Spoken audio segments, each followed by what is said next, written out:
আচ্ছা, তোমাদের একাডেমিতে স্বাগতম করেছি। তোমাদের প্রিয় টিচার এসপি একাডেমি আহ্বান। নোটিফিকেশন এসেছে যে ডাব্লিউপি তোমাদের আবার একটি থানায় নিয়োগ চলছে। তোমাদের কোন থানায় আর যে লাস্ট নিয়োগ সেটি বন্ধু তোমরা দেখে নেবে, ভিডিওটি বুঝে বুঝে শেয়ার করে দেবে বন্ধুরা, এবং কমেন্ট সেকশনে কমেন্ট করবে, ঠিক আছে, যে তুমি কোন থানা থেকে বিলং করছো। তোমার থানায় যখন আবেদন চালু হবে তখন জানিয়ে দেবো। দেখে নাও চুক্তিভিত্তিতে কোন থানায় আজ নিয়োগ চলছে বন্ধুরা। তোমরা সেটি নিয়ে চেক আউট করতে চাই, ডায়েরি খুলে সার্চ করো www.police.gov.in। এটাতে করে সার্চ করে অফিসিয়াল ওয়েবসাইটে সেটা করতে হবে। সেখানে ক্লিক করে সেখানে ক্লিক করলে আবার নতুন পেজ খুলে আসবে। দিয়ে রিকমেন্ড অপশানে ক্লিক করে রিকমেন্ড অপশানে ক্লিক করে নাও।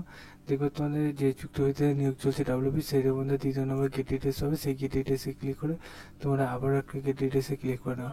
দিয়ে আবার গেট ডিটেলস পাবে, সেই গেট ডিটেলসে ক্লিক করো। সেই গেট ডিটেলসে না ক্লিক করে আবার তোমরা দেখতে পাবে না, তাই বন্ধুরা গেট ডিটেলসে সবাই ক্লিক করে নাও, ঠিক আছে বন্ধুরা। তোমাদের এই গেট ডিটেলসে চলছে দেখতে হচ্ছে আজকে লাস্ট ডেট 1/5/2025। এই থানায় তোমার যে লাস্ট ডেট বন্ধুরা, তোমার বুঝতে হলে কোন থানায় আছে লাস্ট ডেট, ঠিক আছে। অ্যাসিস্ট্যান্ট ইঞ্জিনিয়ার 64 বছরের মধ্যে বয়স হয়ে থাকলে এবং ব্যাচেলর করে থাকলে আবেদন করতে হচ্ছে। চলো বন্ধু, আজ বন্ধু এই পর্যন্ত থাক। নেক্সট ভিডিওতে আবার দেখা হচ্ছে বন্ধুরা। তোমরা এতে আবেদন করা ইচ্ছুক আবেদন করে নেবে এই থানায়। জয় হিন্দ, জয় ভারত।